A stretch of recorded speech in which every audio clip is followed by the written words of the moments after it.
Hello guys, আসসালামু আলাইকুম। Welcome to my channel. আজকে আমরা ভয়েস চেঞ্জ নিয়ে আলোচনা করব, কিভাবে ভয়েস চেঞ্জ করতে হয়। আজ এই ভিডিওতে আমরা প্রেজেন্ট ইনডিফিনিট এবং প্রেজেন্ট কন্টিনিউয়াস টেন্স এর ভয়েস চেঞ্জ করব। তো প্রেজেন্ট ইনডিফিনিট টেন্সের ভয়েস চেঞ্জগুলো আমরা দেখে আসি।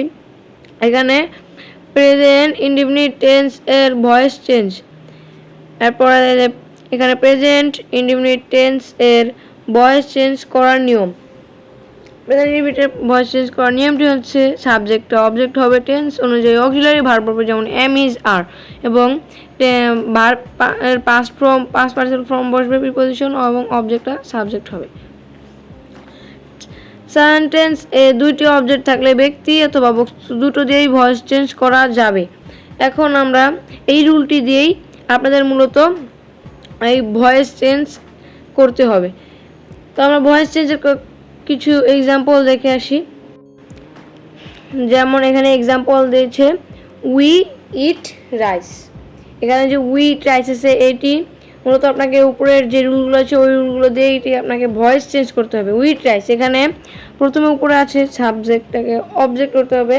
তো আমরা এখানে প্রথমে অবজেক্টটা লিখে নিলাম রাইস, এরপরে টেন্স অনুযায়ী অক্সিলারি ভার্ব বসবে, যেমন এম ইজ আর। এখানে টেন্সটি হচ্ছে প্রেজেন্ট ইনডিফিনিট টেন্স, তাহলে এখানে আমরা রাইস এরপরে ইজ দিলাম, রাইস ইজ। এখানে মূল ভার্বের পাস্ট পার্টিসিপল ফর্ম বসবে, এখানে এই কারণে আমরা দিলাম রাইস ইজ। ইট এর পাস্ট ফর্ম হচ্ছে ইটেন, রাইস ইজ ইটেন। এখানে প্রিপোজিশন বসাতে হবে, আমি এখানে প্রিপোজিশন বাই লিখে নিলাম, রাইস ইজ ইটেন বাই। এখানে অবজেক্টটা হবে সাবজেক্ট এবং সাবজেক্টটা হয়ে যাবে অবজেক্ট। এখানে যে উইটা আছে, উই এর পরিবর্তে বসবে হলো আস। তো এখানে rice is eaten by us, এটি হচ্ছে এই প্রশ্নটির অ্যান্সার। এখন আমরা 2 নম্বর এক্সাম্পলটি দেখব। 2 নম্বর এক্সাম্পলটি হচ্ছে উই প্লে ক্রিকেট। এখানে অবজেক্টটাকে প্রথমে সাবজেক্ট করতে হবে। তো আমরা প্রথমে ক্রিকেট লিখে নিলাম, ক্রিকেট। তারপরে এখানে যে টেন্স অনুযায়ী ভার্ব বসবে, ক্রিকেট টেন্স অনুযায়ী ভার্ব, এখানে ইজ বসবে, ক্রিকেট ইজ। মূল ভার্বের পাস্ট পার্টিসিপল ফর্ম বসবে, মূল ভার্বের পাস্ট পার্টিসিপল হচ্ছে play, past participle form played, cricket is played. তারপরে টেন্স, তারপর প্রিপোজিশন বসবে by, cricket is played by we এর পরিবর্তে us, cricket is played by us. এইটি হচ্ছে এই প্রশ্নটির অ্যান্সার। এখন আমরা 3 নাম্বার প্রশ্নটি দেখব। 3 নাম্বার এক্সাম্পলটি হচ্ছে হি হেল্পস মি। এখানে অবজেক্ট হয়ে যাবে সাবজেক্ট, এখানে মি এর পরিবর্তে হবে আই, আই। এরপরে টেন্স অনুযায়ী অক্সিলারি ভার্ব, আই এর পরে সবসময় আমি বসে, তাই আমি লিখে নিলাম আই অ্যাম হেল্পস। এর পাস্ট পার্টিসিপল ফর্ম হচ্ছে হেল্পেড, আই অ্যাম হেল্পেড। এখানে প্রিপোজিশন বাই, হিম হি এর পরিবর্তে হিম বসবে, আই অ্যাম হেল্পেড বাই হিম। এটি হচ্ছে এই প্রশ্নটির অ্যান্সার। এখন আমরা 4 নম্বর এক্সাম্পলটি দেখব। 4 নম্বর এক্সাম্পলটি হচ্ছে আই প্লে ক্রিকেট। এখানে অবজেক্টটা হয়ে যাবে সাবজেক্ট, এখানে ক্রিকেট বসবে সাবজেক্ট হিসেবে ক্রিকেট, এরপর অক্সিলারি ভার্ব বসবে ক্রিকেট ইজ, ক্রিকেটের পরে ইজ বসবে, কারণ ক্রিকেটটা যেহেতু থার্ড পারসন, এই কারণে ক্রিকেটের পরে ইজ বসবে, ক্রিকেট ইজ। প্লের পরিবর্তে প্লের past participle form played, cricket is played by, preposition by, I এর পরিবর্তে me, cricket is played by me. এখানে আই থাকলে হবে মি, আর যদি মি থাকে তাহলে হবে আই। এরপরে দে বাই সাম বুকস। এখানে সাবজেক্ট অবজেক্টটা হয়ে যাবে সাবজেক্ট, আমি প্রথম অবজেক্ট হচ্ছে সাম বুকস, আমি সাম বুকস। এরপরে এখানে বুকস মানে সাম বুকস মানে কিছু বইগুলো, এখানে কিছু বইগুলো অশব্দ, অনেক বই এখানে আমি লিখলাম সাম বুকস আর, সাম বুকস আর।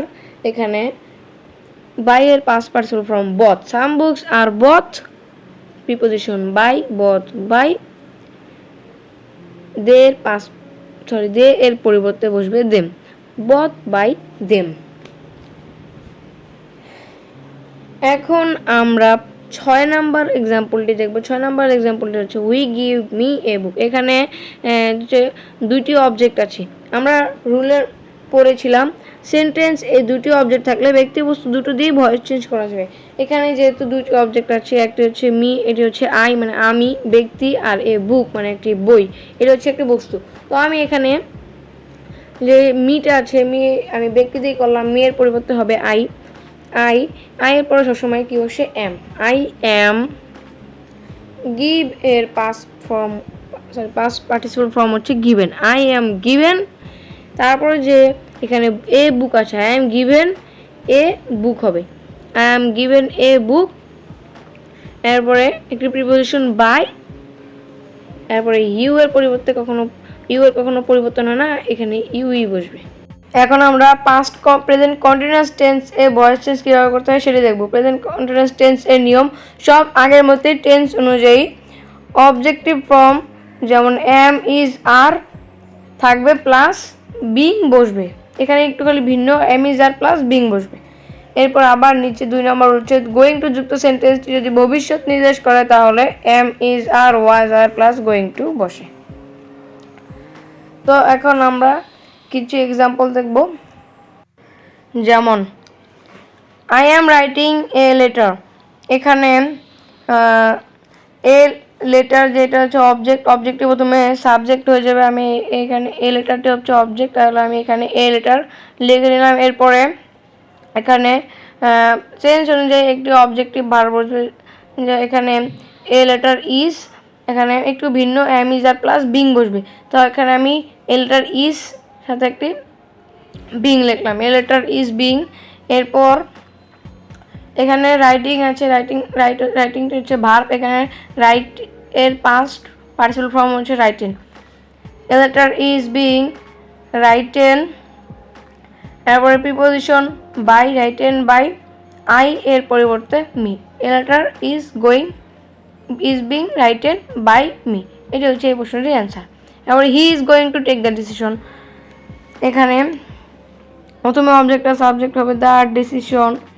এরপরে এখানে যে ইজ গোয়িং টু আছে, এখানে গোয়িং টুর একটি সূত্র আছে যা আমরা কিছুক্ষণ আগেই পড়ে এসেছিলাম। সূত্রটা হচ্ছে এখানে গোয়িং টু যুক্ত সেন্টেন্সটি যদি ভবিষ্যৎ নির্দেশ করে তাহলে am, is, are, was, are plus going to বসে। এখানে গোয়িং টু আছে, এই গোয়িং টু এখানে হবে ইজ গোয়িং টু। এরপরে ইজ গোয়িং টু, এখানে টেক এর পাস্ট পার্টিসিপল হচ্ছে টোকেন। এরপরে একটি প্রিপোজিশন বসবে টোকেন বাই। এরপরে এখানে হি আছে, অবজেক্ট হবে, এর পরিবর্তে হিম বসবে। এরপর আমরা 2 নম্বর প্রশ্নটি দেখি। 2 নম্বর প্রশ্নটি হচ্ছে হি ইজ হেল্পিং মি। এখানে অবজেক্ট সাবজেক্ট হবে মি এর পরিবর্তে আই। এবার এক্সটেনশন যে অক্সিলারি ভার্ব বসবে এম। আই এম, এরপরে এম এর সাথে বিং, আই এম বিং। এরপরে হেল্প এর পাস্ট পার্টিসিপল ফর্ম হচ্ছে হেল্পেড, আই এম বিং হেল্পেড। এরপরে একটি প্রিপোজিশন বলবে, প্রিপোজিশন বাই, হেল্পেড বাই, হি এর অবজেক্টিভ ফর্ম হচ্ছে হিম।